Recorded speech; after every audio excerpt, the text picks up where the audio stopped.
In this video, I'll be ranking all of the newly released cozy games that I played during the month of August. I will be ranking the games in the following categories. Loved it, if I loved it, liked it, if I only liked it, disliked it, if I disliked it, and not for me, if the game is not for me. I'm also going to be adding in a coziness ranking for each of the games.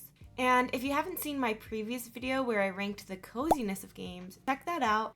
But basically, I'm going to be adding a percentage of coziness for how cozy the game was to me, which is a rank of 1 through 5 of how safe the game made me feel, comfort, which is a ranking of 1 through 5 of how comfortable and at ease the game made me feel, and relaxation, which is a ranking of 1 through 5 of how relaxed and soothing the gameplay is for me. I will also be adding that percentage score to each of the games, so let's get started. If you don't know me, my name is Min, and welcome to my channel. Thanks for watching. I make games... No, I don't. I make videos about cozy gaming, Nintendo Switch, and I just recently got a Steam Deck. So that's what to expect on my channel. Please consider subscribing, like the video, and follow me on Twitch because I stream there multiple times a week and I love it. The first game that I'll be talking about is called Venba. Venba is a narrative cooking game where you play as an Indian woman immigrated to Canada with her family in the 1980s. When she moves to Canada, her recipe book gets damaged, and so you need to make these cultural Indian dishes, and in doing so, you're restoring her recipe book. So there's some experimenting as you try to figure out how exactly to make the recipe, and there's trial and error in that. The game is narrative based, so it is an emotional game. You are going through her life, her struggles, and also seeing the struggles of her other family members. The game is really heartfelt and important, and I think it has a really valuable message. The game only took me about an hour to finish. If you want to be a completionist with the game, Xbox Game Pass says that would take you 2 hours to finish.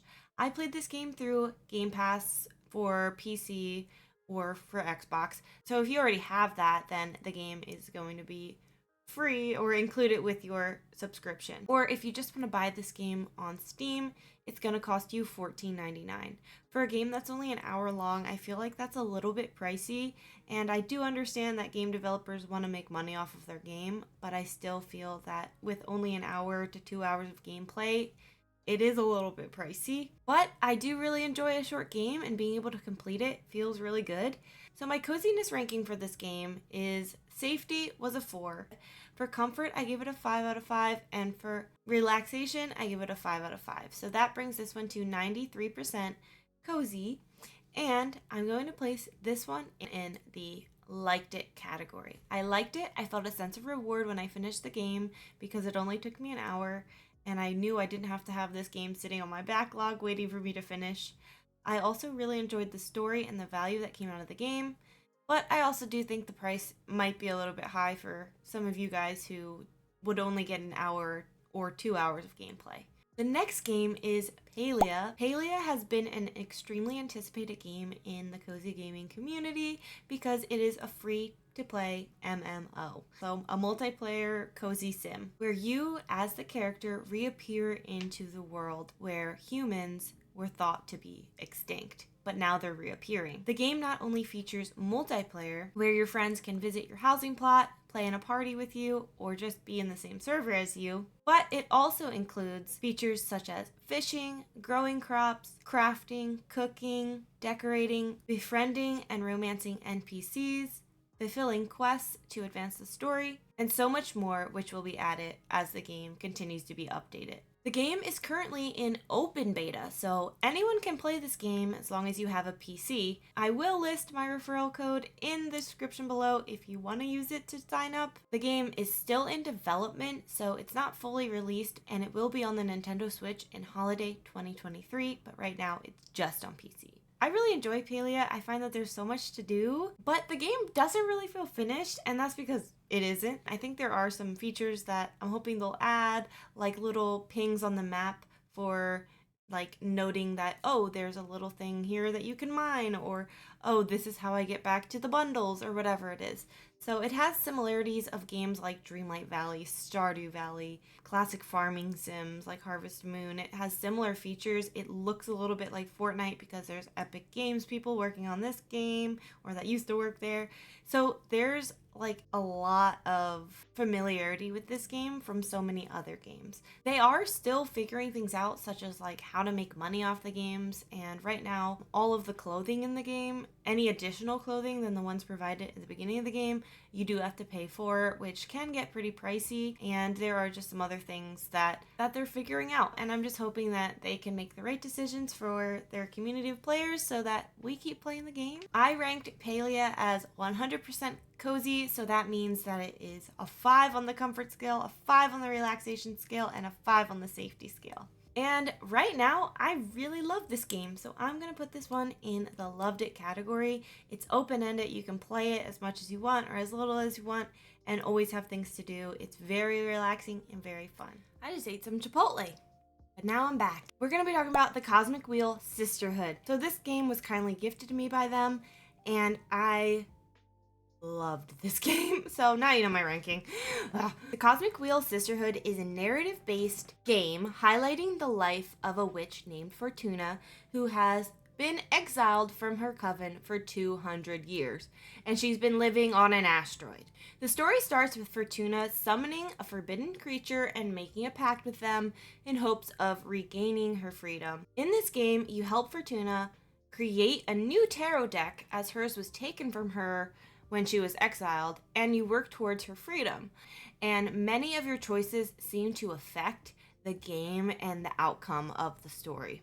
I personally do not use tarot, and I don't really believe in like astrology or anything like that. I've just never been into that. But I was still able to appreciate the game and feel immersed in the culture of a witch.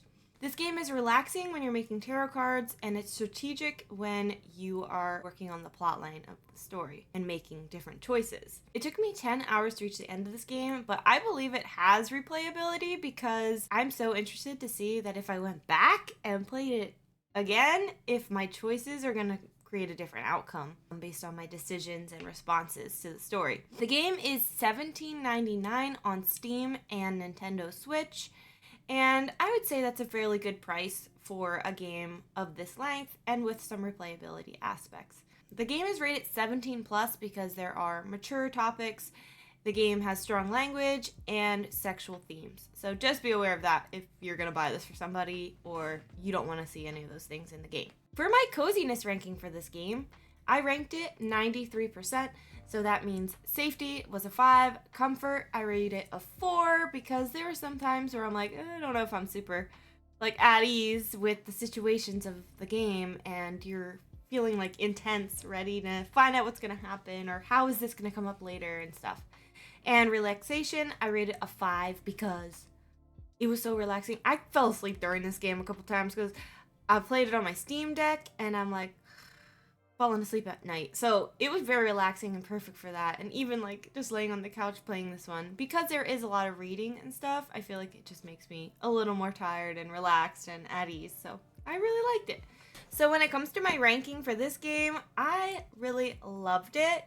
I really enjoyed it, and I was kind of sad when it ended. I was like, really? Now I have to play something else. I really enjoyed it, and I would definitely recommend checking it out, especially if you like narrative-based games. The next game was also gifted to me, and the game is called Moving Through Life. Moving Through Life is a relaxing 3D game where you arrange furniture and items throughout the lifetime of the protagonist's life. At the end of each rearranging, you get to choose one of 2 objects presented that you can keep moving through life with you. I'd say that this game is most comparable to a game like Unpacking, but I wouldn't really know because I didn't play that game yet. They make this game sound like it's story-based, and you can sense that they tried to make it story-based, like in the game, like about a character, but there isn't enough of that to really evoke emotion. So when you get to the end and you see like the outcome that you created based on the items you chose, it's not really like meaningful, honestly. It's just like, oh, okay, nice. Let's see if we can do it different the next time if you want to replay it. But the gameplay aspect was really fun and relaxing for me. It takes a little bit to get into because it's hard to like click things into place or to place them exactly where you want them to be. And it's a bit tricky because you don't know what furniture item is going to appear next after you place the last one. I'm like placing stuff and I'm like, this room is going to be really full. So you have to move things around quite a lot in the beginning of the game. You have bigger rooms and it just seems like things fit a little bit better on later in the game. I kind of like that I didn't choose what furniture items are going in the game. Kind of like if you're decorating or designing a Sims house, you have to choose through a million couches. This game is like, here's your couch and here's your TV and here's your thing, and that's, you just have to place that. And so that was nice for me because it just adds more ease to the game and I don't have to make as many decisions on that stuff, and I just put it where I want to put it. This is a very short game, but for the price, I don't mind, as I got 2.5 hours of gameplay out of this game, whereas with previous games I've mentioned that were like $14.99, I only got 1 hour of gameplay. So that's something to note, and I also do feel like this game is also replayable, but I probably won't personally go back and replay this one. $4.99 on Steam, and I would say it's worth checking out for that price. I rated this game at a 100% on my coziness ranking scale, but when it comes to the rank for if I liked the game or would recommend it or not, I would say, like, I liked it enough to go back and play it after my stream, but I'm also like, I'm not really gonna get to play it again. So I'm probably gonna say, like, I disliked it. I'm gonna put it there and make it kind of be like, it was like, okay. Like, it wasn't that great, but I didn't hate it, kind of thing. If that makes sense. So with all that being said, I guess I didn't really like that game that much. The next game I'm gonna talk about was gifted to me from my friend Forgy. Thank you, Forgy. And this game is called Froggy's Battle, and I didn't know I was going to like this game that much, but I like it. It's really fun, it's simple and creative and cute. So, like I said, my friend Forgy gifted me this game on Steam, and so I played the game actually on my Steam Deck. This game released on July 19th, 2023, and it's an action roguelike game set in a loop. So you're in this like froggy circle, and you have to defeat the frogs in each level. And as it gets harder, you get more abilities to help you progress. When you lose, you have to start over again. It's fun, it's simple, I really enjoyed playing it.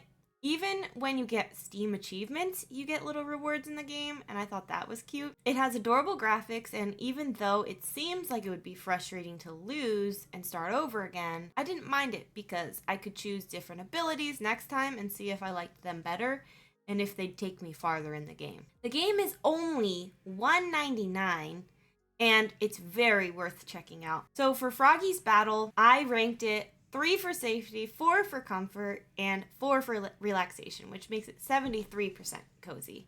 And that's because, 1, it's a roguelike. You're defeating things. You can get a little bit frustrated in the game sometimes. And there is a sense of not safety because, you know, these frogs are attacking you and they hurt you, you know, and you're trying to keep your life alive. You're trying to keep your life living. So I will be placing the game Froggy's Battle in Liked It. So those are all of the new games that I checked out in August. So if you liked this video, please check out some of my other ones right here and follow me on Twitch as I stream there multiple times a week. That will be in the description box below. And have a good day. I will see you guys hopefully in my next video. Bye.